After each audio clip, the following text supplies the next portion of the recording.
got to know this one. Yeah, all the way down. And you switch off.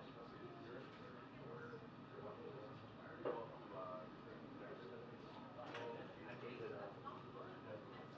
See, another little guy.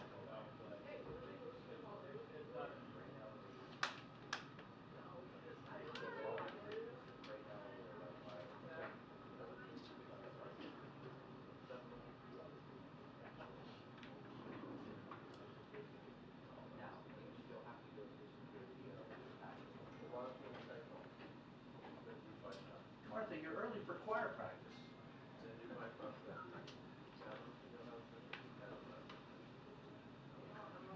Happy Halloween to you, young lady. The check. You took the chair? Oh, there they are. Yeah. Yeah, happy Halloween to you. How you doing? I'm doing pretty well. Yeah, my lymphoma's under control. Gracious. Which is good. Yeah. What did they tell you? I go every 3 months for a treatment for 2 years. They're putting all this surgical stuff left. And she is now, she just graduated after 2 years in the, now it's every 6 months. Yeah, I wonder what would be after the 2 years. But they said I was in full remission. So, Well, that's good. yeah. Jack, you're not going to stick around? Peter today. Oh. And I'm like, I sent Kirby the ringtone. I told him, I said, but you did, I said, it was a motorcycle, not and he goes, it sounded like NASCAR. But, you know, hey. So I told him how to get it. You go through the steps on the iPhone. Yeah, somebody else I know has that one. It's under the classic.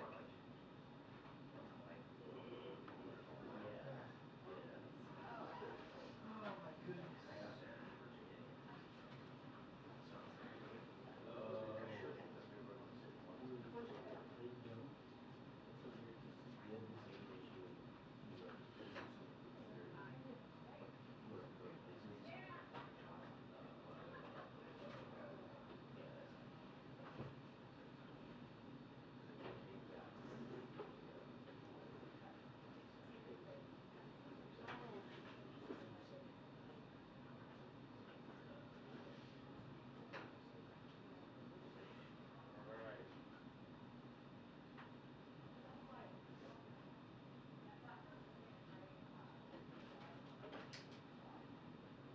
Holy shit, they'll let anybody in there. Trying to get seen. You get the first day, Ryan. Some of us aren't as tall as you. That's not like that. Yeah.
sure they're trying to separate entities. So they painted walking eggshell. The painters were here like 2 years ago, and they told us it's not white, it's eggshell. Whatever. They left that seat, one seat of the window, got scorch marks on it from when the British burned it. And Madison demanded that it stay that way, so that It used to have a future view of the town. yeah, no, it's a little bit history. That is a good fun fact. Helen Thomas told me that the very first day I was there. But okay. Wow, that's really cool. Look at that ring, Isaac. There you go, there's your history. Yeah. I didn't even charge it. Well,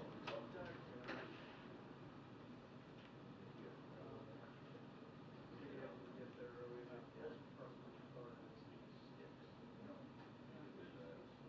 Yeah,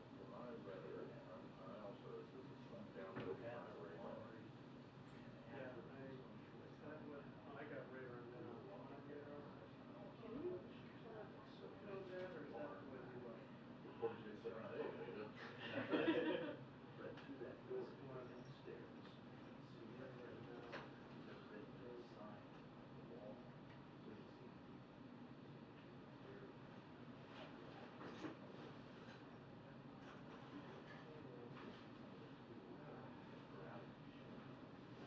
Now I'm doing something into the sag.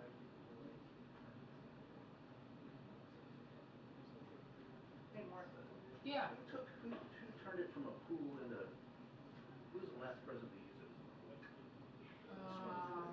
Yeah, Nixon was the one who built this as a press room Yeah. in 1969. Yeah, he didn't like the, he wasn't a swimmer. Well, Well. he didn't have fiddle and faddle. Hey now. You're working too hard.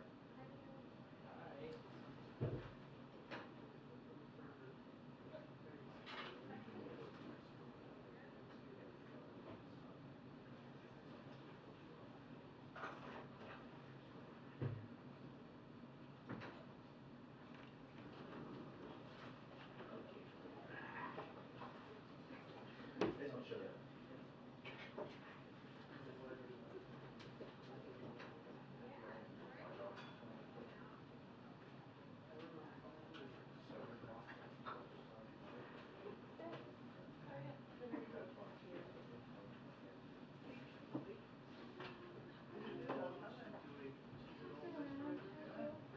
How you doing? Doppelganger? Is it a doppelganger? Yeah. Hi. Well, welcome back.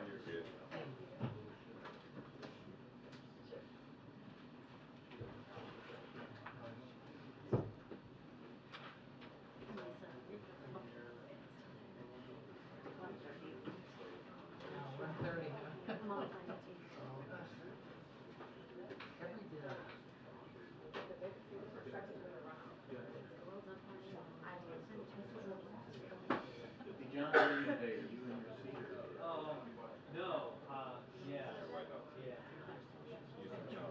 Yeah, the ones in Mexico City. Where you?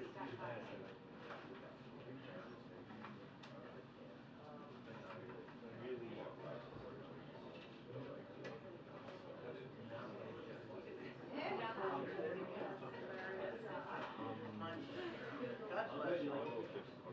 Oh, they were great. Well, these are your guys. You got a good crew down there. Excellent passion.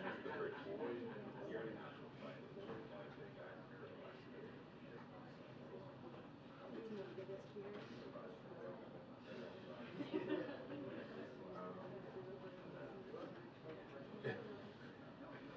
Does everybody have a Get out of the way. And that guy? You might end up, yeah. Cool. not until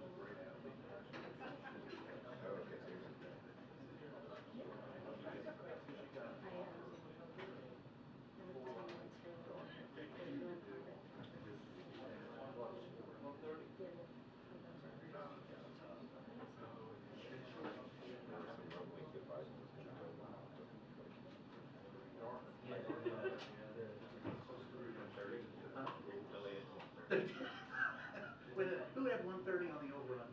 Who's buying drinks?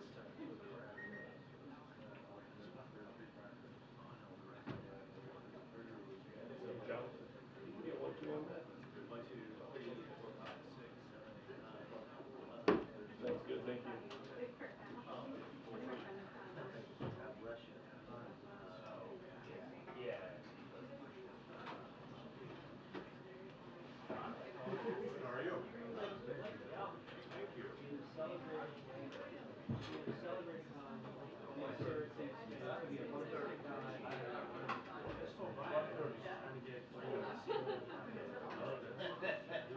Oh, they can see in Jersey to that. Oh.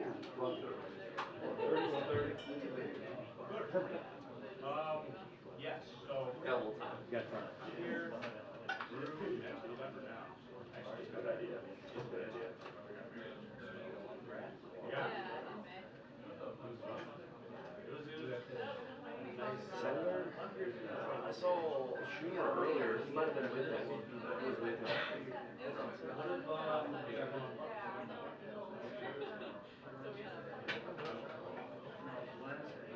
His face. Like, he's a senator, right? Want to do Maryland? Oh, that one, the new speaker, yeah. No, I have not. I didn't see him out there. Yeah, maybe in a bit. Okay, sounds good. Yeah. Yeah, we've been there. 1:30. Yeah, we better put all this stuff out. Well, I see Sherry hasn't done anything, so 1:30. We're hanging it up.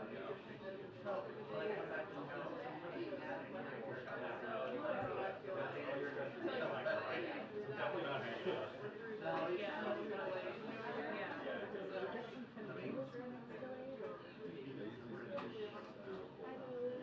Need to have an outlet. I hear it. Yeah, the pool.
You okay? You gonna make it? Hard. You gotta go up there too? Lucky you. So excited.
I have a question for you. Rough reset.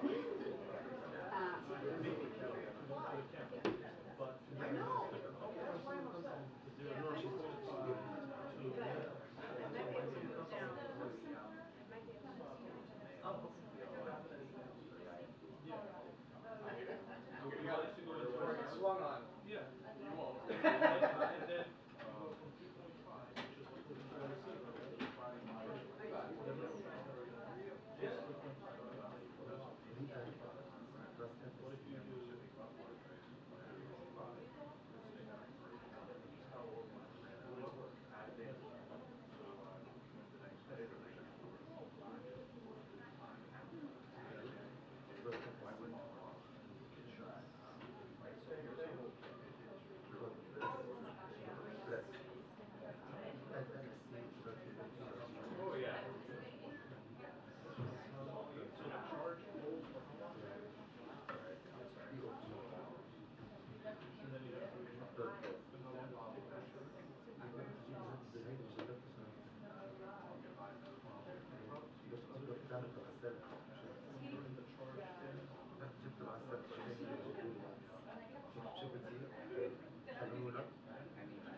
Is this what he's using?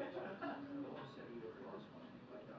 not be Yeah, yeah, exactly. Try it to see. Because the key is to, Well, you see next lady here, and you plug it in.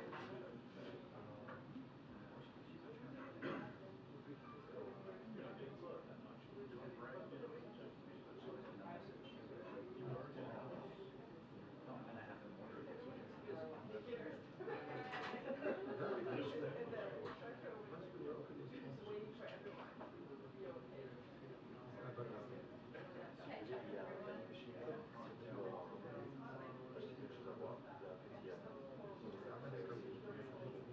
Just like us.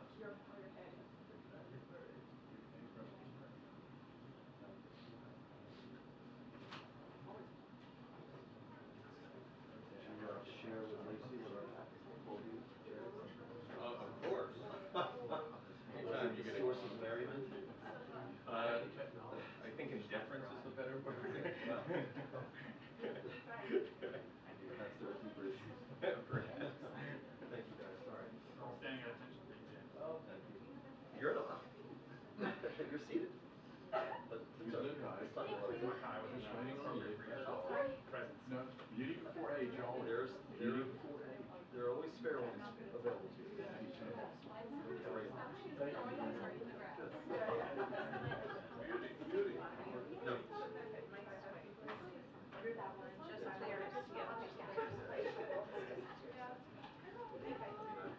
It won't go like this perfectly. Ergonomically torturous.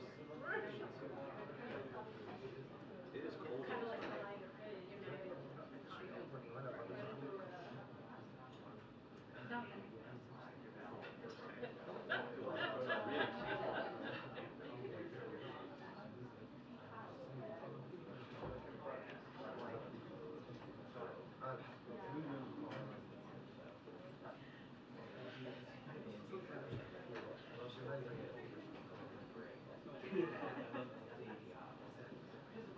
Yeah,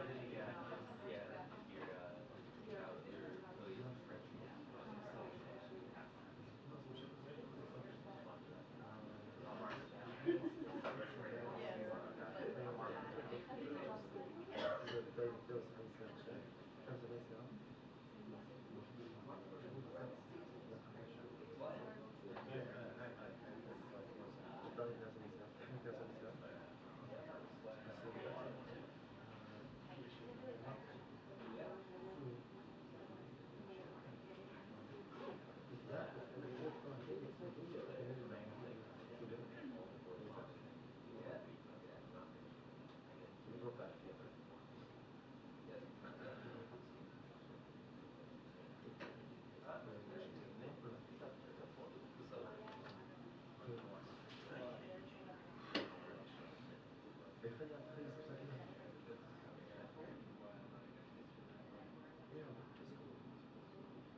I haven't listened.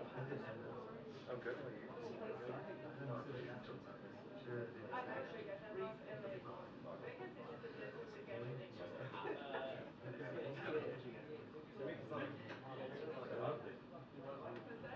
Like a bot? Yeah. Hello? Oh yeah, cool. I mean, you guys are fixing it. Let's go for 2 days. Like, one's going there for a week. Unless you go crazy. Yeah.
mattina di giorno su for you online.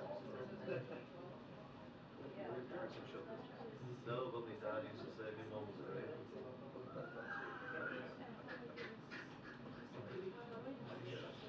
Eight out. Yeah, look.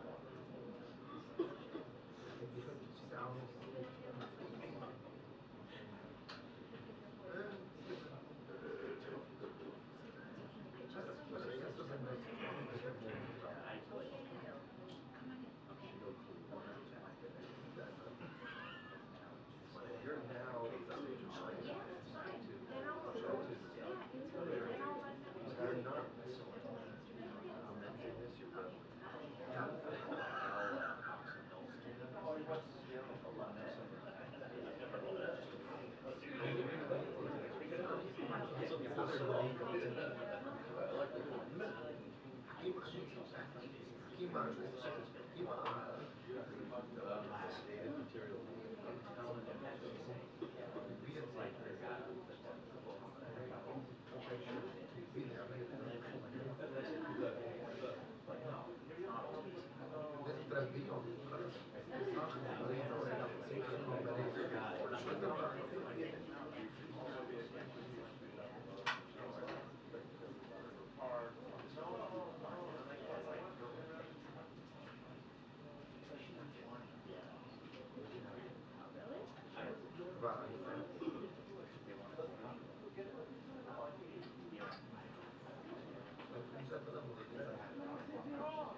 That was a fascinating spot.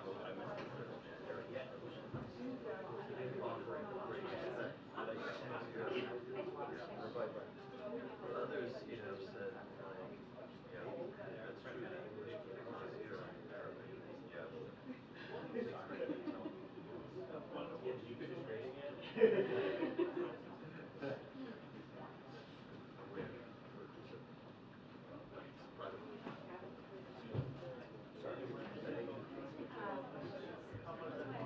They had an exchange at the I would say goodbye. I don't give a shit. There was a target effort coming around. Can you get lunch? Hey everybody, how y'all doing? They told me 5, but y'all already know how that goes. You can add a zero to it. Yeah, we just said 5 now.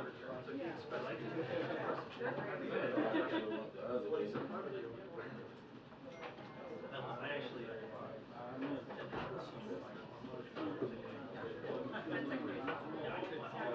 I'm sure you can catch it. She's in healing. So am I.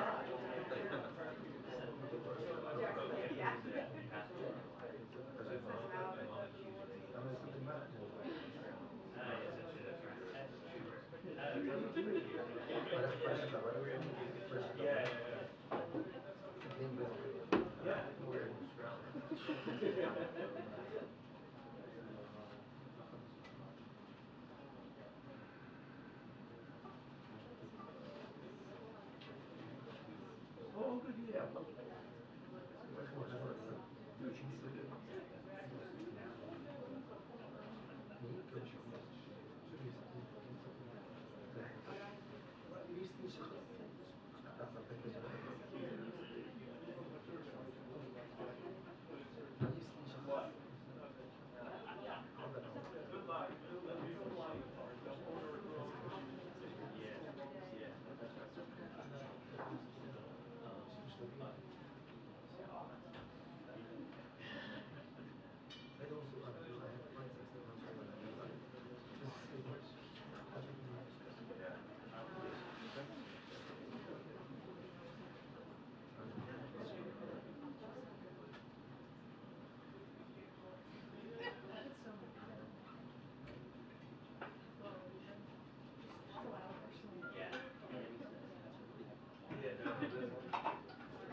Good, good. So, see if it's gonna be late on time.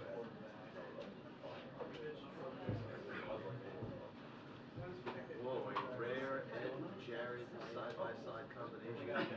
Save it last. Yeah. Known as Jared. Yeah, I saw it. I read for it.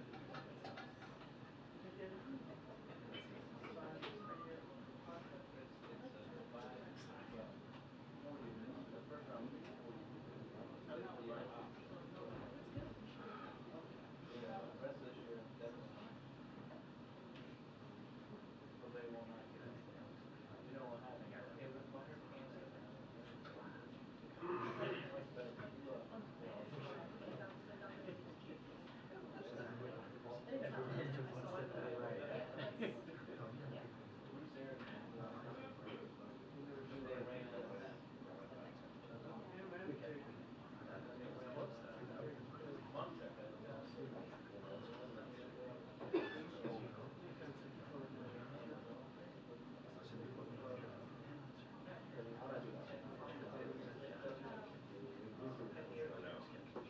Yeah, man, take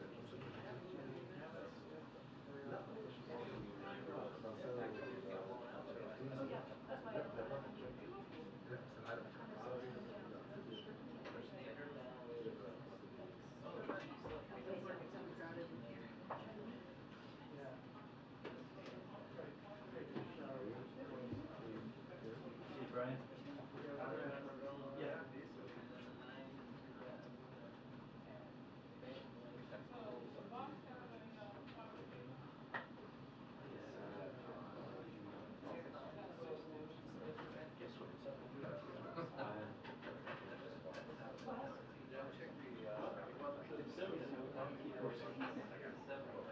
Yes.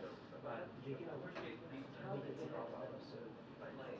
They weren't basically gifted final opportunities.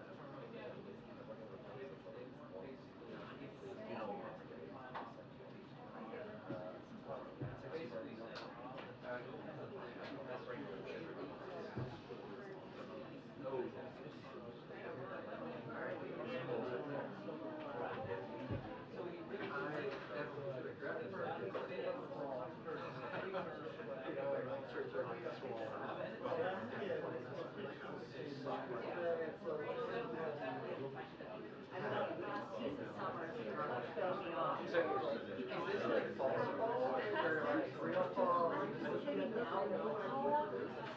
he really Usually the little download button would usually fire it up for you. Is that the total population? Will they tell your iPhone or storage, how much storage you have on your phone? They not have enough storage, that's why it's not on. So, there you go, that's what it would be. They try to send your phone to whatever needs to be. So you don't see it. What's, Yeah. Trying to determine how it's Hey, Joey.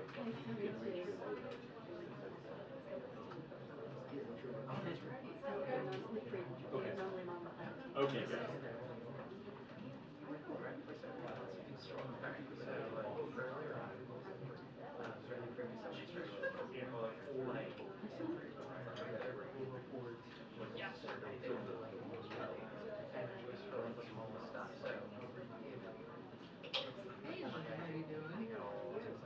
How you doing?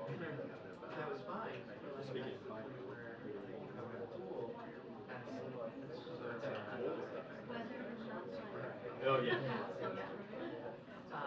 Well, Like, as we're like turning to our freshman time, some of our best times are when like break in a way. like irresponsible. So everywhere we come in, we all of this school sounds like it was. I swear to God.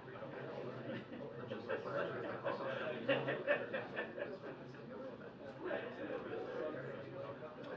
that's like that's the sort of thing I'm on. Yeah. Yeah.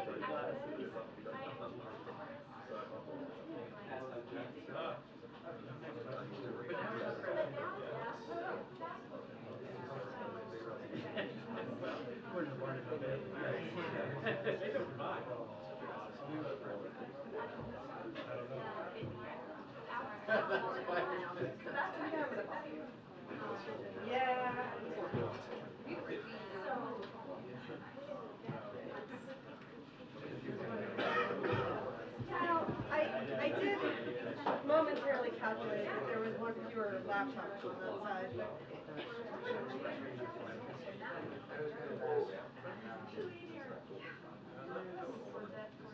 She uses circle. I was like, oh, this is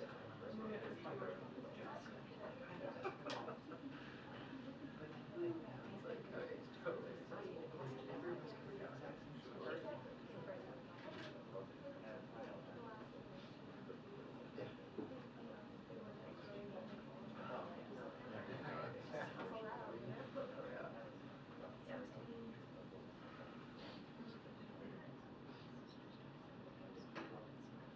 yeah.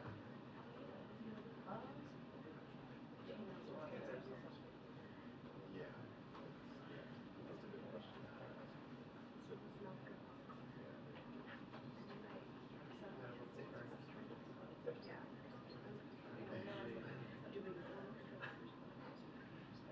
Oh, right.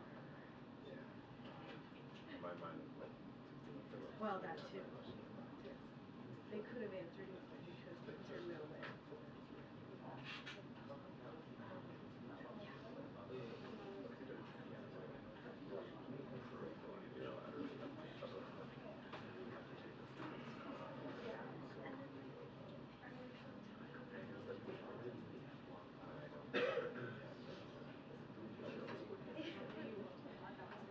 So fickle you are.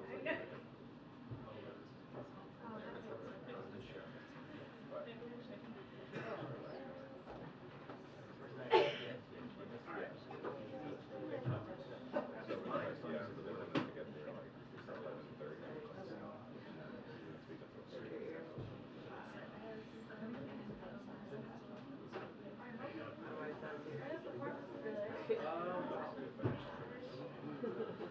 It's all coming back in style.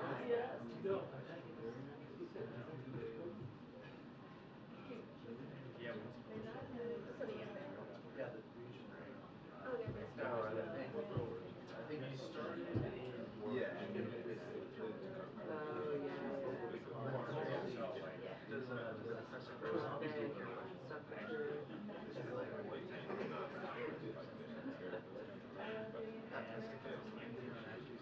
Just like stress about it, we just keep getting probably. I don't have it, my wife has it. I was a slacker this year.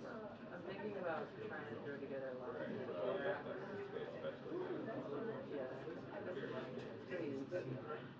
Yes, Castle was amazing. The lines. Right. Last Friday. Oh, that's good. What is She's gonna be a declassified alien. Yeah. Because she was a lot, last year she was on Captain Planet. So she had other things where she was green. She's like, what can I do?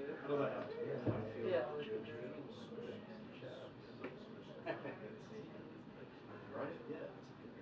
Actually, a friend of hers was, do you remember the alien in Mexico? She was that, like, she was the audience in the box around her head. She's in LA, so I just saw pictures of it, but oh my god. I did go to, yeah. That's winning right there. Yeah, did you see the back of it? Yeah. Right, like creative ones. Very well. I definitely don't see those much here these days. You see people like spend money on cute things. Or work related things.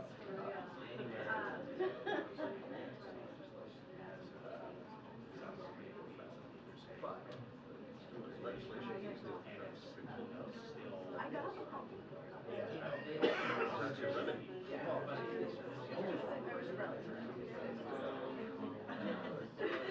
Yeah.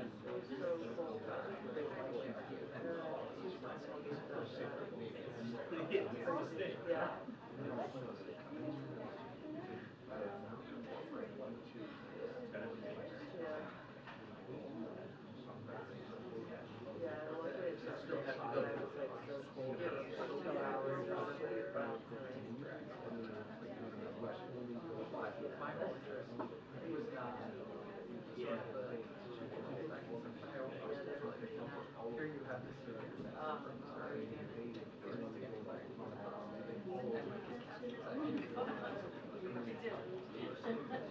Well, and it's one of those organizations that survived the transition to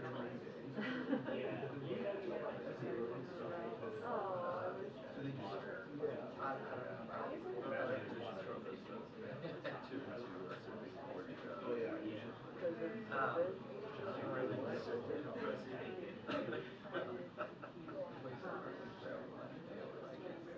That one is definitely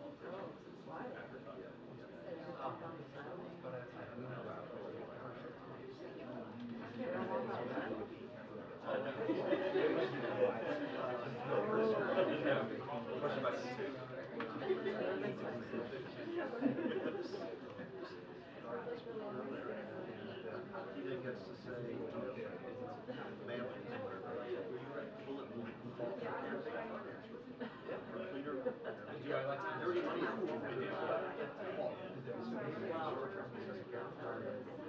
mean, if you look at like McCarthy versus J.D. Vance,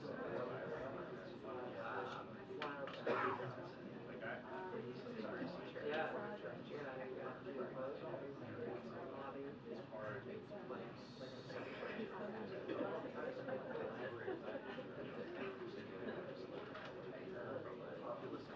Yeah, COVID, we did like cable that we sent out and did little Since handy oh, packages. I went to Now, maybe for Thanksgiving. Which I guess is sort of why? Yeah, I saw some pretty good ones. you got people. Those are just gorgeous. Yeah. All you can be certain is that when he steps out, it'll look like he just made it. I want to be like Indian catapult. Shoot kids. Tiny trebuchet. Well, they might, she might, yeah. I think maybe, or you get like a wicker basket kind of. Illegal.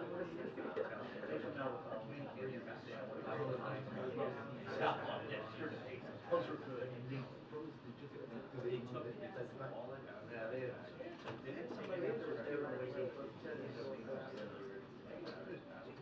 Two should have been done. Character. Got me thinking.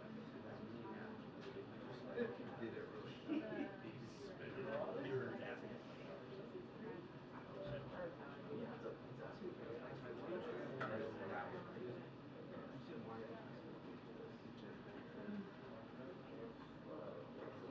There's a suggestion of a time, and then there's when it actually happens. So,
Attention, the press briefing will begin in 2 minutes. The press briefing will begin in 2 minutes. Thank you.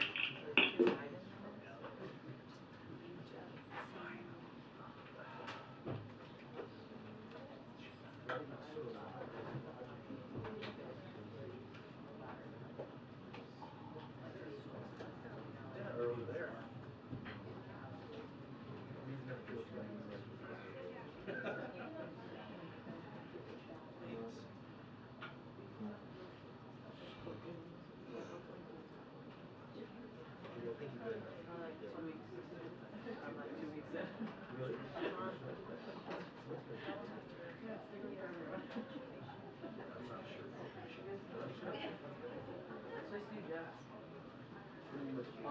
I got it handled.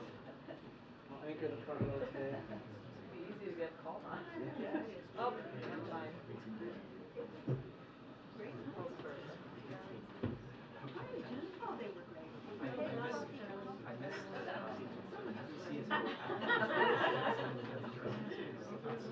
only wish I could wear my socks. So close fitting. I like your outfit. We're in the person. I think that's okay.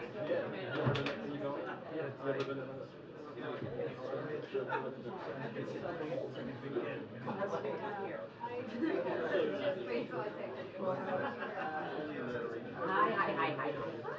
I think it's like 29.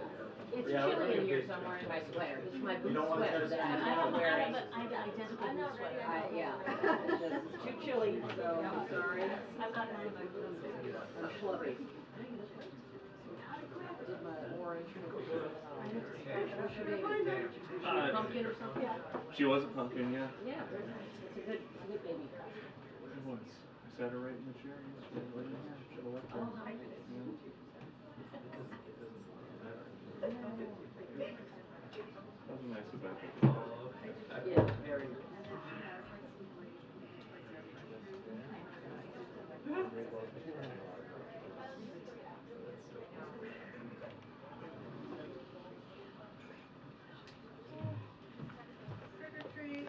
Ah, hi.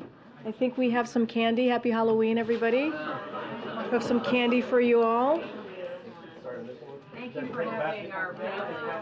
Thank you. Oh, that was lovely. It was really lovely meeting so many folks here as kids and families, and so hopefully everyone had a wonderful time, and we were happy to host all of you and your families.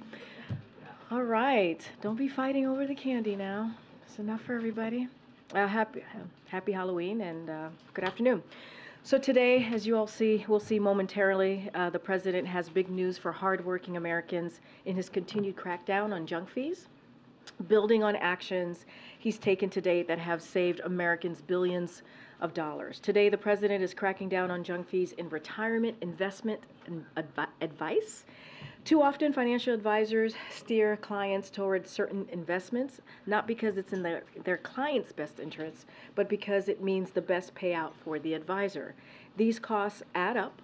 One of the investment products we looked at cost Americans as much as $5 billion per year in junk fees. Over a lifetime, these conflicts of interest can cost up to 20% of retirement savings, tens of thousands of dollars for a middle-class saver. Are you okay? Okay. All right. I'm sure your favorite is in there. That's why President Biden is announcing new actions to protect retirement security by cracking down on these junk fees. This is another key step in our work to promote competition under Bidenomics to put money back in the pockets of hardworking families.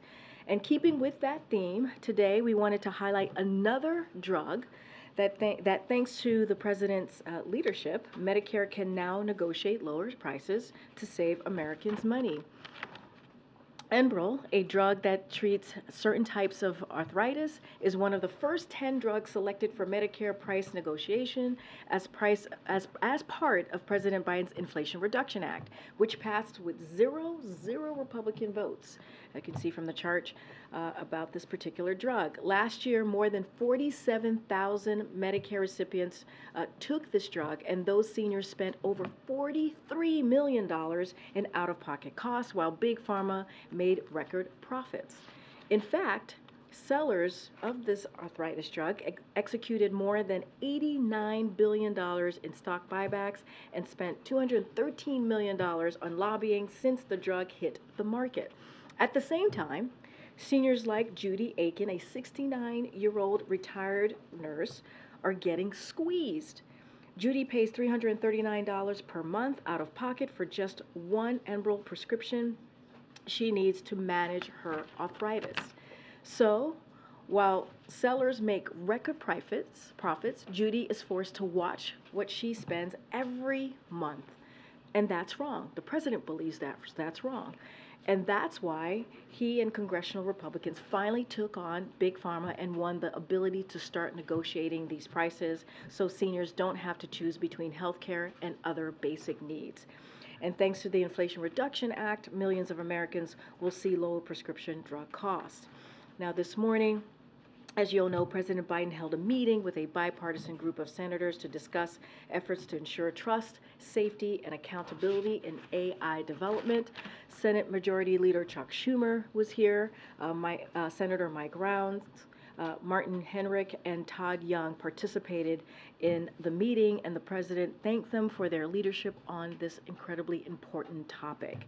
The executive order President Biden signed yesterday is the most significant action any government in the world has taken on AI, and we're talking about safety, security, and trust, and it will ensure America leads the way in a responsible way as we move forward with AI innovation. As Congress works to determine its exact approach, the president is urging members to move forward on legislation swiftly in a bipartisan manner. With that, Admiral John Kirby from the National Security Council is here today to give an update on Israel and take any other foreign policy questions you may have for him. And Admiral? Good afternoon.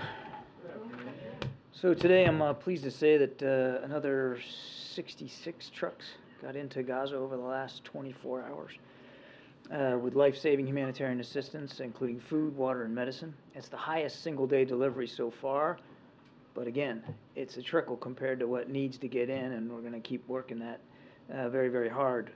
Dozens of more trucks are expected to clear today, I want to caveat it with that. We're obviously watching this as closely as we can. We hope that they all get in.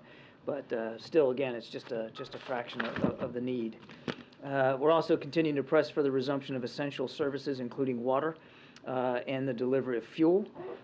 Fuel is going to be critical here, certainly in coming hours and days, as the existing stocks are running low to near empty. And of course, we're supporting efforts for safe passage for civilians in Gaza and those wishing to depart, while making it clear that we will not support any forced relocation of Palestinians outside of Gaza. Now, to that end, and to all of those ends, President Biden will speak with His Majesty King Abdullah II of Jordan this afternoon to discuss further cooperation with Arab partners to address this worsening humanitarian situation, and certainly we'll have a readout for you when that call concludes. Now, on the topic of humanitarian aid, again, we've said this many, many times, but it is absolutely critical. And we know that there's bipartisan support for that. There continues to be strong bipartisan support for supporting Ukraine as it continues to defend itself. This is international interest, and these two issues, Ukraine and Israel, are intertwined. Putin and Hamas may be different threats, but as the president said in his primetime address a week or so ago, they both want to annihilate a neighboring democracy.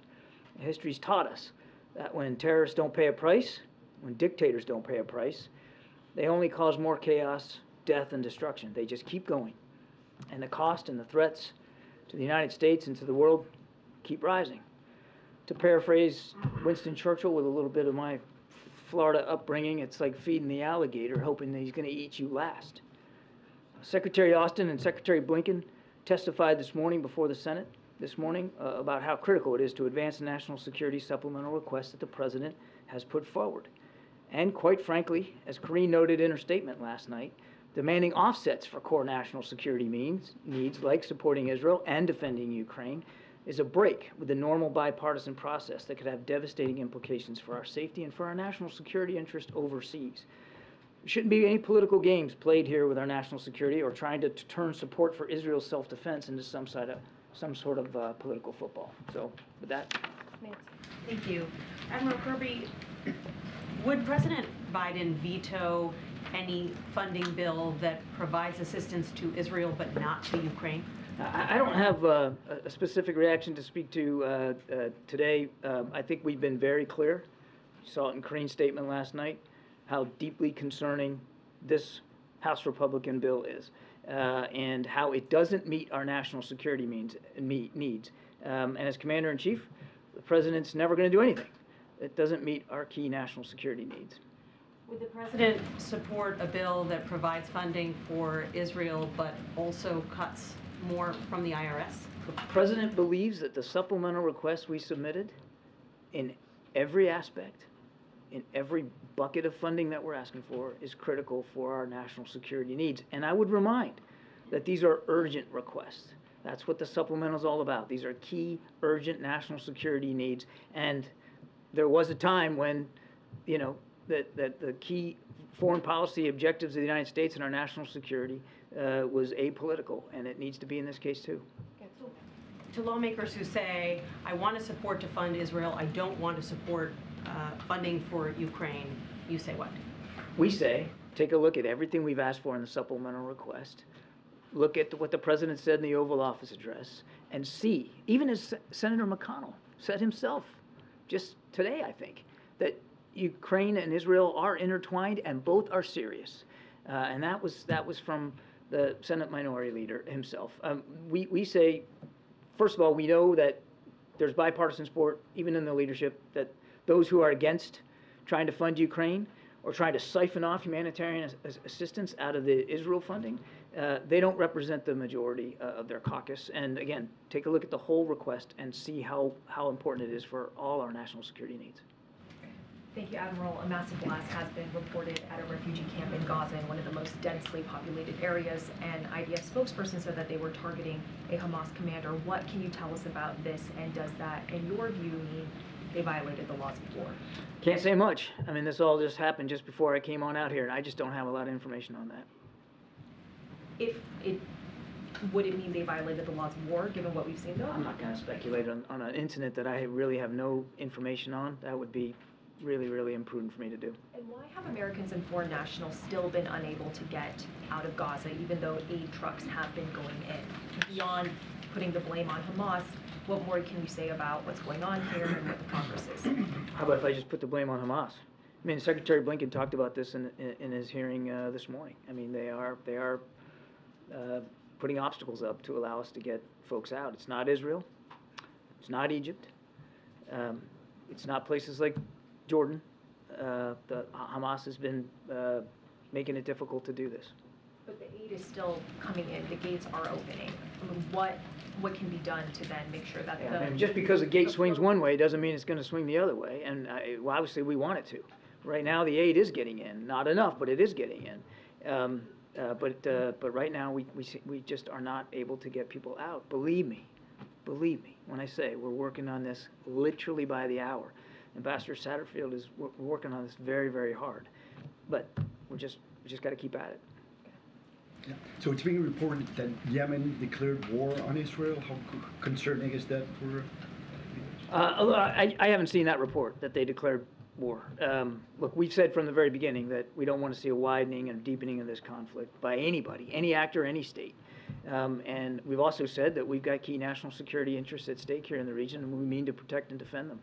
So our message to anybody, and again, I can't confirm this report because I haven't seen it, but our message to anybody who seeks to escalate and deepen this conflict is, be mindful of how seriously we take our national security interests. Also, 220 Palestinians have been killed in the West Bank since the beginning of the war, 197 since the beginning of this year.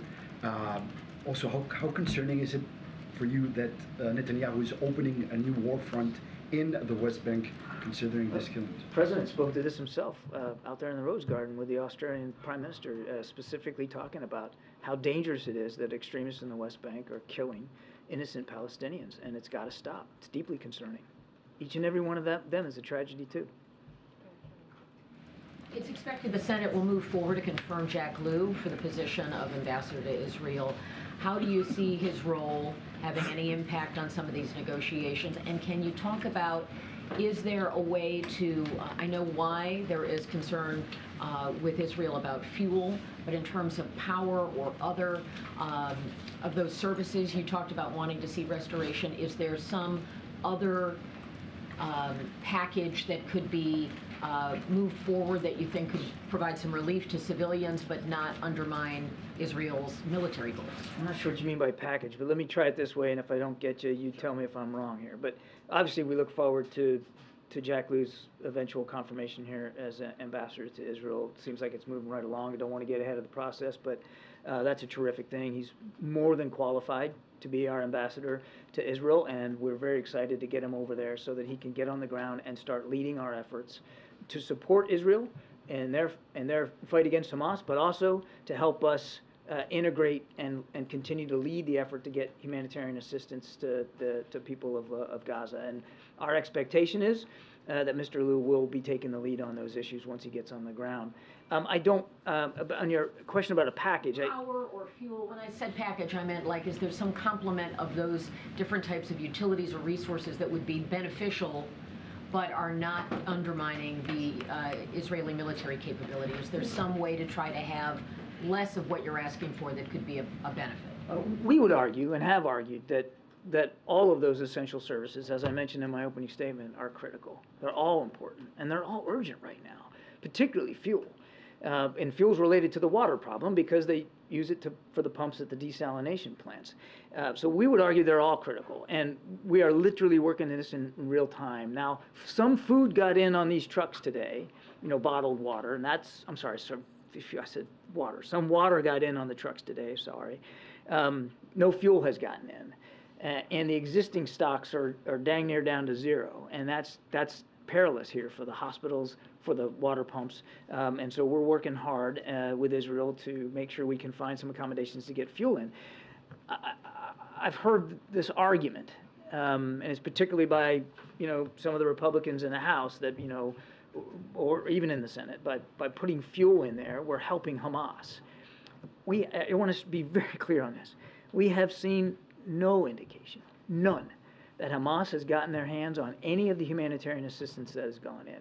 None of it. It goes from these UN trucks to humanitarian organizations and the UN for delivery to the people of Gaza. That's what we've seen with every single one of them. And with the fuel that was existing in tanks that they could tap simply went to existing legitimate humanitarian needs. And we will, and we have, tried to make assurances to the Israelis that we will continue to monitor fuel should it go in with the same diligence that we have and our UN partners have been monitoring the food and the water and the medicine. Way in the back, go ahead. Thank you. Netanyahu has said that the fuel is being withheld by Hamas. Have you had any kind of confirmation from him or pushback from him on trying to get fuel into the Gaza Strip? The Israelis have expressed concerns about fuel getting into Gaza, and we understand where the concerns are coming from, because Hamas wants this fuel as well to keep their tunnels lit and to support their own needs, for their own vehicle and power needs. I mean, it's a legitimate concern, no question about that. Our argument is that it's also a legitimate need of the innocent civilians in Gaza who are suffering right now and in desperate need of continued medical care and fresh water to drink. And so what we're working on with the Israelis is an accommodation here where they can be confident that it's not going to go to Hamas, and we can be confident that it's going to get in and get to the people in need. And we're still working on that. Has he been receptive to those concerns? I won't talk about our diplomatic conversations in any great detail. I'll just tell you that we understand their concerns. They're not illegitimate, and we are working very hard to address those. Go ahead, Zvi, in the back. Yeah, thanks. Admiral, I believe the President has, a lot of people have said that the information coming from the Gaza Health Ministry is not reliable because it's controlled by Hamas.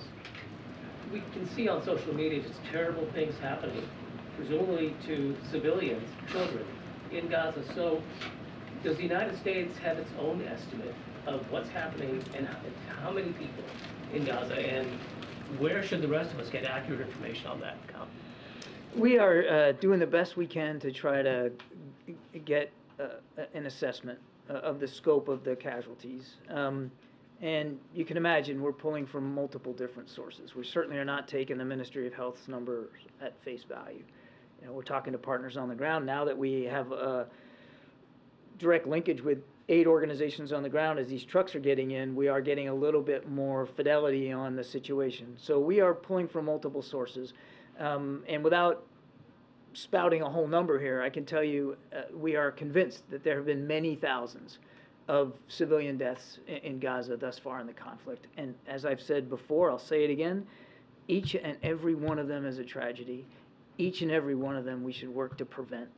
We know that each and every one of them means that there's some grieving family somewhere out there that's going to need support and going to need help. We know that. And so we're continuing to monitor as best we can, and we are continuing to stay in touch with our Israeli counterparts about the need to reduce and minimize civilian casualties as much as possible. Back to this blast in northern Gaza. What is clear is that there are and will be many, many casualties as a result. The president and everyone on down have made very clear that they are urging Israelis to minimize civilian casualties as much as possible.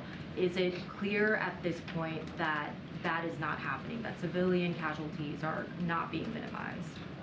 If you're asking about that specific explosion, I don't know. I don't have any context. General, but also with that. As I've said repeatedly, MJ, I mean, we're not going to react to every event in real time, but we've certainly recognized that civilians have been hurt, civilians have been killed to the tune of many thousands, that infrastructure has been damaged by these airstrikes. We recognize that. We observe that, and we're not accepting of any single civilian death in Gaza. They're all tragedies, and we continue to work and will continue to work with the Israelis about the need to respect human life and to try to limit civilian casualties. What I said yesterday, though, needs to be repeated. That unlike Russia and Ukraine, and unlike what Hamas did on the 7th of October, the killing of civilians is not a war aim of Israel. I'm not denying that it's happening. Now, of course it is, and it's tragic. But it's not the goal of Israeli forces to go out and deliberately take innocent civilian life, and they have tried to make efforts to minimize that. But would you go as far as to say that Israel is not successfully minimizing civilian casualties in Gaza? I would say is what I said to you before. It's obvious to us that they are trying to minimize. Secretary Blinken said today that U.S. officials are in close communication with Americans who are stuck in Gaza, wanting to leave, phone calls, emails via WhatsApp. What exactly is being communicated to those Americans in those messages? Well, I'd refer you to the State Department to speak to that more specifically than me here at the NSC, but as we understand it, it's to keep them informed about our efforts to try to get them out and to make sure that they know that we're not tiring and that we're gonna keep trying to do that. But do you have specific guidance on, where they should go, who I they don't. should call? You got to talk to the State Department about that. They're the ones in direct contact. John, Hamas is claiming that they will free some foreign hostages in the next few days. Has the U.S. been alerted to this by any official channels? Do you have reason? That's the first I'm hearing that report. We'll have to see whether it pans out or not. Obviously, we want that to be the case. And are you hearing anything about the crossing into Egypt opening tomorrow to allow some injured Palestinians out? I've not heard that report. Given the airstrikes on the refugee camps near Gaza City, would now be the time for a humanitarian pause? I know you've said that U.S. position is no ceasefire, you don't support a ceasefire, but would now be the time for a humanitarian pause? Well, without getting into this specific moment that we're in right now or litigating this from the White House podium, we do believe that humanitarian pauses could be of value, but they have to be, there has to be credible support on both sides here for where to do it, when to do it, for how long to do it, and for what purpose. And we're continuing to work with partners in the region, including those who have a direct line of communication with Hamas to see if that's possible. The goal would be to get aid in, to maybe get people out that want to evacuate. It also would be valuable, a humanitarian pause every now and then would be valuable for us if in fact there's a serious effort to get hostages out, because you'd need some kind of pause of the fighting to be able to do that safely. And can you talk a little bit more about the humanitarian aid and the flow and what is keeping more and more larger numbers of trucks from going in? Is it Israel and Egypt not agreeing to allow that to happen, and is it No, there's been a myriad. them to do it? There's been a myriad of factors here. I mean, part of it is, there's got to be an inspection regime for each truck so that everybody can have confidence in what is in those trucks. So that they have to be opened up, they have to be inspected, and that obviously slows things down. I mean, it's not like October 6th. It's now a war zone, and there are belligerents here, and we got to make sure that what's going in is legitimately humanitarian assistance. And because it's a war zone, it's not the trucks themselves. Their travel in country is potentially dangerous, and there have been strikes on roads and infrastructure that may alter the way they get to their destination, and then making sure that there's enough people on the other end to receive that material and get it to people who are desperately in need. It's just like in a natural disaster, and I'm not trying to undermine it or minimize this, but in times of a natural disaster, the delivery of essentials just gets harder, and it's harder. So there's a lot of factors in here, but we're working through all that. And again, while we admit that it's a trickle and not good enough, it still seems to be on the upward trajectory day by day, and that's a good thing. And we do hope that within coming days we can get up to 100 trucks a day.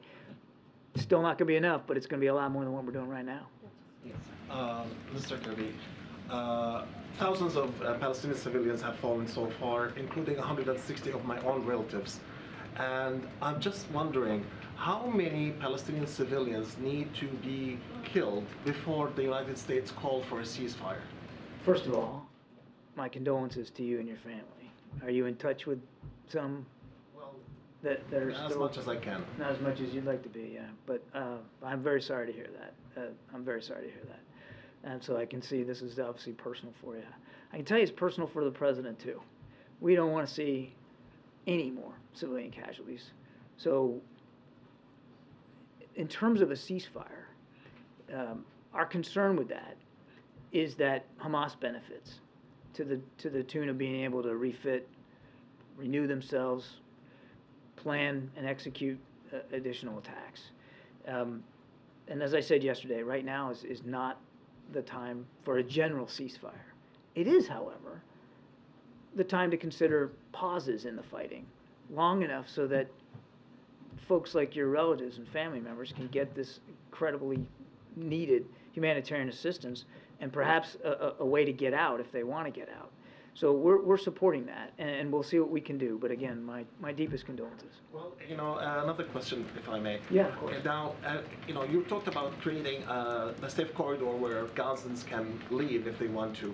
Does the United States guarantee their return, or is it going to be like 1948, where like ethnic cleansing and they're not allowed to return? As I said in my opening statement, our policy is not to have some sort of permanent settlement outside of Gaza. For the people who call that home, we want them to be able to go back home, and do so safely and effectively. We are not calling for their permanent refuge from the country.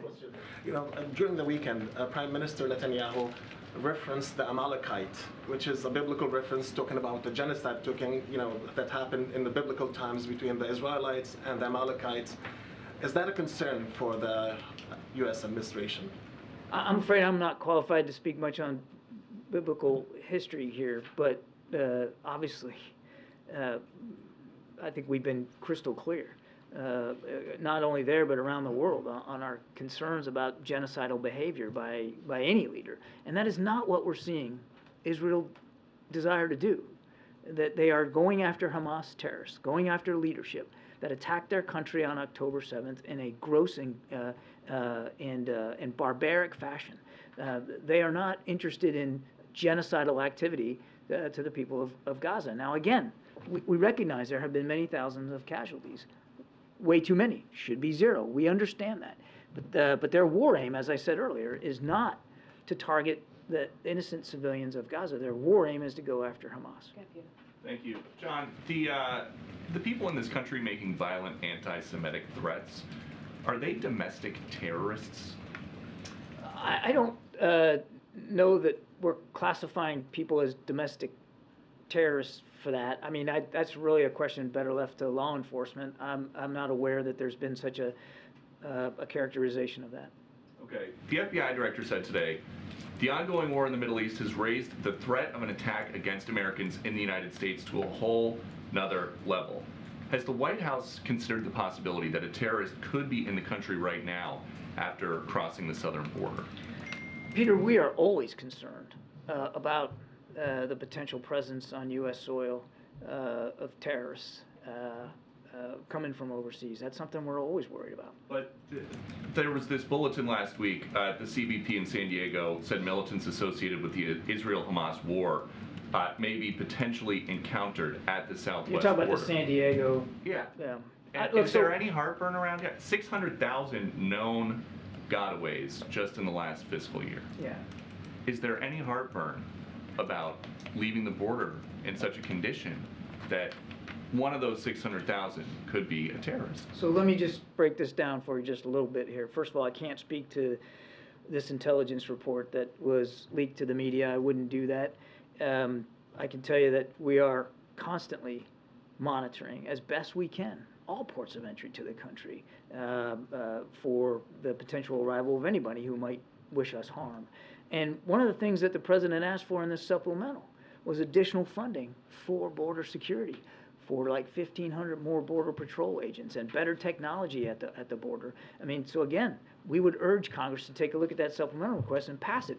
But if the general gist of your question is, are we taking the potential threat seriously? Of course we are. The general gist was, is it possible that somebody who wants to commit a terrorist attack during a time of elevated threat crossed the southern border into the United States already? I couldn't possibly answer that question, Peter. All I can do is tell you that we have remained vigilant to that potential threat. Thank you. John, can you give us an update on how talks with the Qataris are going in terms of helping hostages get out? I really am not at liberty to get into too much detail, Jeff. What I can assure you is that we are still having discussions with our partners in the region, and the Qataris have been useful in that regard. We are continuing to have discussions about getting the hostages out. Following up on MJ's question, the IDF has confirmed while you were standing here that the attack on the refugee camp and hospital was an Israeli one. How do you square that with what you're saying about Israel trying to avoid civilian deaths? Again, you're getting me a little unawares here, Jeff. I didn't see that that comment. I didn't see that report.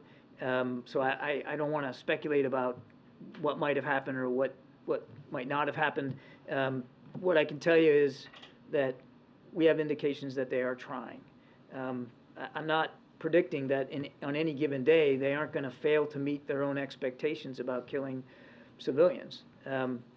Sadly, our own experience as a military over the last 20 years has shown us that even with our best intentions and all the efforts that we put in to avoiding civilian casualties, we still cause them. And it's tragic each and every time. But I just, without the context of this event, I'm going to be careful about what I speculate on here. People who are seeing the numbers, and you've also said it's been thousands, is there anything more you can say besides indications? What evidence do you have that Israel is trying not to kill it's civilians? based on literally a daily conversation that we're having with our Israeli counterparts about their goals, their strategies, and their plans, and the questions that we would hope they're asking themselves, like we would ask ourselves before embarking on military operations. Thank you. Admiral, just to talk about the fuel situation again in Gaza, the lack of fuel, the Ministry of Health, the director there, said that essentially that they're going to run out of fuel tomorrow. I was wondering if that aligns with your assessment of how the levels of fuel are, especially when it comes to the hospitals and the generators. It's a similar timeline that we've heard from aid organizations in the UN. It's not totally out of the scope of what we heard from other actors, that it could be that soon. that sense of trauma and sense of urgency being felt in the conversations about the need to get fuel into Gaza, especially when we're talking about hospitals, when we're talking about generators, babies on ventilators and those kinds of things. Is that sense of urgency being felt, and is it being heard by the Israelis as well? It's absolutely being felt, and we have continued to communicate this with our Israeli counterparts. There's definitely a sense of urgency here. Joan, a follow-up on the humanitarian pause. Given the recent comments from Prime Minister Netanyahu and kind of what we've seen in the last few days, are you getting any indication from the Israelis that this is something that they would even consider? And how much of a priority is this for the administration to get a humanitarian pause to make that happen? I don't want to speak for the Israelis. I would tell you that they too want to get their hostages out. They too want to get those folks back home to their families, and they recognize that in order to do that safely, you're going to have some passage, some pause in the fighting to be able to do that so that they can get home safely. So in a general sense, they see the value in some kind of a localized temporary pause to get their folks back home. Thank you. Admiral Hassan Nasrallah, Secretary General of Hezbollah, is expected to make a speech on Friday about the group's fight with Israel and Israel's bombardment of Gaza. His words could shape the fate of the country and the region. What the U.S. is doing, monitoring the situation for sure. What's going to do if Hassan Nasrallah decided to declare war on Israel? Well, I'm not going to get into speculating about a hypothetical like that. Let me just give me a second here. Sure. We're watching this very, very closely. And one of the reasons why the president sent an extra carrier strike group into the region and parked one in the Eastern Med is to make sure we send a strong message to any actor, including Hezbollah, who may want to widen the conflict. They ought not to do it. We take seriously, as I said earlier, our national security interests in the region. Now, Nasrallah can say what he wants to say, and we'll certainly be paying close attention to it. But our message is the same to him, to them, to any other actor in the region. Thank you so much. On the domestic front, we're hearing from Muslim Americans and some Democratic Party activists that they're going to mobilize millions of Muslim voters to withhold votes and funding from President Biden's campaign until he works on a ceasefire for Gaza. Is the White House concerned about that? And then going to your weird crocodile metaphor about... It was an alligator, and I didn't think it... And it wasn't... It was Churchill, not me. Sorry. Going to your alligator metaphor about aid to Israel being isolated in that package, is it the White House's view that the U.S. can afford to fund Israel, Ukraine, Taiwan, and the U.S. border in one package? And then I have a diplomatic question. Okay, well, your first one I'm not going to answer because I'm not going to get into electoral politics one way or the other. On your second question, the answer is yes. What's your third one? Okay. Just comparing the readouts of President Biden and Jake Sullivan's meetings with Saudi officials, we're now seeing a mention of Iran. Or rather, we're now seeing mention of the White House saying that they're asking the Saudis to work with Iran. Is that something that the White House is asking Tehran to do, to pressure? Let me start over. Is that something that the White House is doing, asking Riyadh to lean on Tehran to show restraint? And how receptive are the Saudis? Yeah, I don't want to talk about our diplomatic conversations with the Saudis. We have been, I think, crystal clear about the concerns over Iran and their destabilizing activities and their support for these groups throughout the region. I think I'll leave it there. Last question. Go ahead. On the visit by the Saudi defense minister, can you talk about where things stand with the normalization negotiations as they were happening before October 7th and kind of where they stand now? I think, again, without getting into the specifics of diplomacy, I think we came away from those discussions confident that there'll be a path to get back towards to normalization, and that there's still interest on the Saudi side in pursuing that. Obviously, what's going on between Israel and Hamas makes it harder to make practical progress on it right now. I would also remind that even before October 7th, we were still months away from some sort of agreed-to framework. We're still committed to it. It's clear to us that the Saudis are still committed to it, but obviously we're all focused, including our Saudi friends, on what's going on there in Gaza. John, wait a minute, before you leave, if Hamas terrorists attack the U.S., would U.S. put boots on the ground in the Middle East? I won't speculate about that, Brian. We'll obviously do what we have to do to protect our troops and our so. Thank you. Thanks, Admiral. Thank you. All right, just have a few more minutes left. Anybody else? Well, Darlene, you want to kick us off? Thank you. Given the House Republican decision to just move forward with funding only for Israel, is it the position of the White House that Speaker Johnson is bound by the deal that former Speaker McCarthy struck with the White House earlier this year, the budget deal? The budget deal that 2/3 of the House Republicans voted on and is now law? Yes. Yeah, well, it's law. So, yes, as it relates to the budget deal that occurred early summer, that was voted on by the House and the Senate and is now law. So, yes.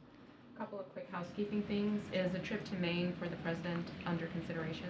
So let me just say that we are appreciative of the governor of Maine inviting the president to visit.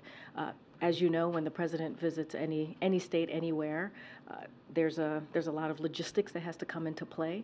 Don't have anything to share on a potential date, but certainly we are appreciative. And as you know, the deputy director of the Gun Prevention Office, Greg Jackson, as I mentioned, I believe yesterday, is on the ground providing support to the community, much needed support to the community, and folks who certainly were deeply affected by and victims by the shooting last week.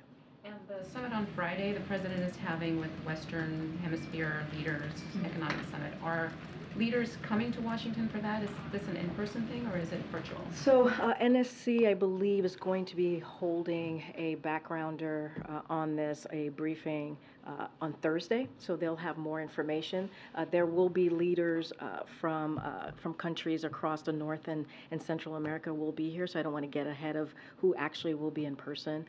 Sometimes folks participate virtually. I just don't have that list in front of me, but obviously there'll be leaders from North and Central America that will be here, and it's an important meeting. The president is looking forward to having to continue to have those conversations about the strong partnership with these leaders across the region, and so we'll have more to share with you as they do a briefing for all of you on Thursday. Thanks, Corinne. So the White House says that this new proposed rule around retirement advisors could boost retirement savings by as much as 20%.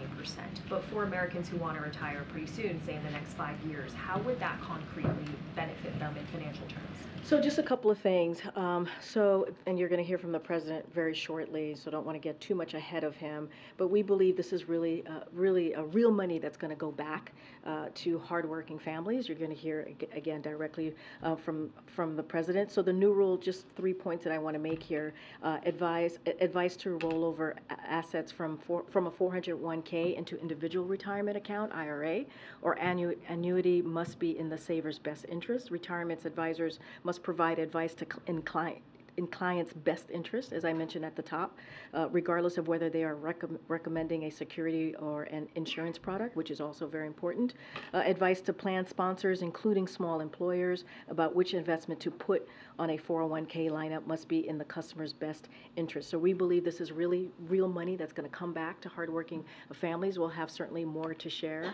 Again, when it comes to this type of, when we talk about junk fees, when we're talking about rules like this that really bring to bear what it's costing, billions of dollars that it's costing Americans, we've heard from the president. He wants to continue to make sure that we take away that burden that Americans feel and American families feel, and give them a little bit more breathing room, making sure that the economy works for them. And this is something that the president has been steadfast on, and so he's going to continue to. He's very proud to announce this new rule, to really obviously this is about retirement, and we're going to continue to do that. But in plain terms, how is that enforced? How do you guarantee that a retirement advisor has the client's best interest in mind, is adhering to high standards? So look, we believe that the Department of Labor has this authority, right? So there is going to be enforcement that's going to be done via the Department of Labor. That is an authority that they have. We're very comfortable in that. And again, don't want to get too much ahead of the president. I laid out some 3 important factors in what he's going to announce as it relates to the junk fees and retirement. So I'm going to let him speak to this in more details. And if you have obviously any additional question, I'm sure the team here would be happy to answer that. But don't want to get ahead of the president. Go ahead. There are many states in the country with large rural areas. Why Minnesota? Why Minnesota? I wonder what you're getting at in this question. You want to jump ahead? You can. So look, Minnesota is an important state that the president wanted to go and visit. Obviously, going to rural America. The president is the president for everyone, right? Not just urban America or rural America, red states, blue states, middle of America, over along the coast, the states that he's visited. So this is an important look. This is going to be incredibly important. The president's going to hear directly from the American people, talk about what he's been doing, investing in America, talking about the historic pieces of legislation that he's been able to do that's going to create good union-paying jobs. It's actually going to make a difference in this community that he's visiting. I'm not going to get ahead. He'll lay out why he's there and why it's important for him to be in that particular community tomorrow. But look, the president loves Minnesota. Does this have anything to do with the announced primary challenge of Congressman Dean Phillips of the great state of Minnesota? So I'm going to be very careful with the Hatch Act and not speak to any upcoming election, in this case the presidential election in 2024. I said this last week and I'll say this again. We are very proud of, or very thrilled and thankful to the congressman for voting with the president almost 100% of the time the last 2 years. And I'll leave it there. Okay, Jeff. Karine, I wanted to follow up on Anita's question about support among Arab and Muslim Americans. Polls are showing today that it's dropping significantly for the president. Is that a concern, and how will you address that? So, look, I'm not going to get into every poll, right? So going to be careful. I think in Anita's question, it was related also to kind of the electoral race that's coming up. So. I know. You said you said that you were connecting your question to her, so I'm just making sure that I put that out there. I heard the question that you asked me. Look, of course the president is always concerned and wants to hear how different communities feel about the work that he's doing. Of course that's important to this president. One of the reasons that he's going out there to go into rural America to hear directly from Americans there. One of the reasons that he does these travel, because he wants people to hear directly from him on the work that he's doing on behalf of Americans across the country. And so always, paying attention, listening to what different communities are concerned about. Obviously, that is important to this president. I'm just not going to go into every poll from here, but I get the question, obviously. I'm going to call people. I'm going to call people that I haven't called on you. Go ahead. Thanks, Karine. So President Biden hopes to meet President Xi face-to-face next month. Is the U.S. considering lowering tariffs or easing sanctions or making some gesture to make sure that meeting happens face-to-face? Look, I mean, we've been very clear. Our policy and how we move forward with China hasn't changed. This is intense competition, right? That we have said that we want to move forward with China. We understand that. And intense competition means intense diplomacy. That's what you're going to see. That's what the president is going to be doing and having, a tough conversation, but important conversation. I'm not going to get into any kind of decisions made on this. This is going to be about the diplomatic conversations. We've seen about three secretaries go to China and having these diplomatic conversations. We saw Secretary Blinken. We saw also National Security Advisor Jake Sullivan having important conversations, diplomatic conversations with their counterparts in China. This is important. This is an important relationship. Again, this is about competition. That's what we want to see with China, and this is going to be an important diplomatic conversation that they're going to have. Is the Chinese not saying yes at the moment to what? To a face-to-face meeting? We've been talking about, the president said he's looking forward to meeting with President Xi, and so not going to get into details about this meeting that's going to happen tomorrow's November, next month. It's going to be in San Francisco. It's going to be a constructive meeting. The president's looking forward to it, and I think that should answer your question. Yes, the meeting's happening? Yes. Okay. Thank you. We've been clear, we believe we've been clear about that. I'm just not going to get ahead of the process. I'm not going to get ahead of the agenda. Again, this intense competition it's always important to have this type of diplomatic conversations. That's the best way to manage this type of competition that we see through intense diplomacy, and that's what's going to happen. That's going to be happening with the president. Go ahead. Confirm that the meeting with President Xi is happening? What I'm saying is that we're aiming to have a constructive conversation meeting between the leaders in San Francisco in November. So that's what I'm saying. That's what's going to happen the next month in November. We're having a constructive conversation in San Francisco. Yeah. So I think I just confirmed it. Go ahead, Karen. Okay, I was going to ask that too. But back to Maine, without confirming any trips or talking about that, has the president spoken to the families of the victims of the shooting in Maine? Don't have any conversations or any readout for you at this time. With the families. Obviously, the president's main goal right now has been to make sure that folks on the ground have the resources that they need. We understand. Certainly our hearts and prayers go out to the families and the victims that lost so much on that awful, horrific day last week. And so that continues. As I mentioned, Greg Jackson, who's the deputy director of the new office, is on the ground providing that support, that much needed support on the ground. We don't have any calls to read out. And knowing what we've seen come out now about the gunman's mental health and some of the warning signs that were there, does the president believe that there was something specific that could have been done to prevent that shooting? So here's what we know. We know that more work needs to be done in Congress. We need to see more legislation to deal with what we're seeing, to deal with this epidemic, gun violence epidemic that we're seeing across the country. We need House Republicans to get on board. And that is one way to save lives. And we're tired of this. I'm tired of it. The president's tired of it. I'm sure all of you are tired about talking about these horrific mass shootings. There's a reason that this happens, these types of mass shootings happen here in this country, right? And so we have to see legislation moving forward to deal with this epidemic. The president has put forward, as you hear us say all the time, more than 24 executive orders to deal with this gun epidemic, more than 24. And he put together an office to deal with this gun violence, a historic office, something that we've never seen before from an administration, because he knows that more needed to be done. And he wanted to make sure that these executive orders are moving forward, and also this bipartisan law that was passed to deal with gun violence last year. We wanted to see that expedited, and we wanted to see those processes moving a lot faster. And so that's one of the reasons he put forward the office. But look, we know what works.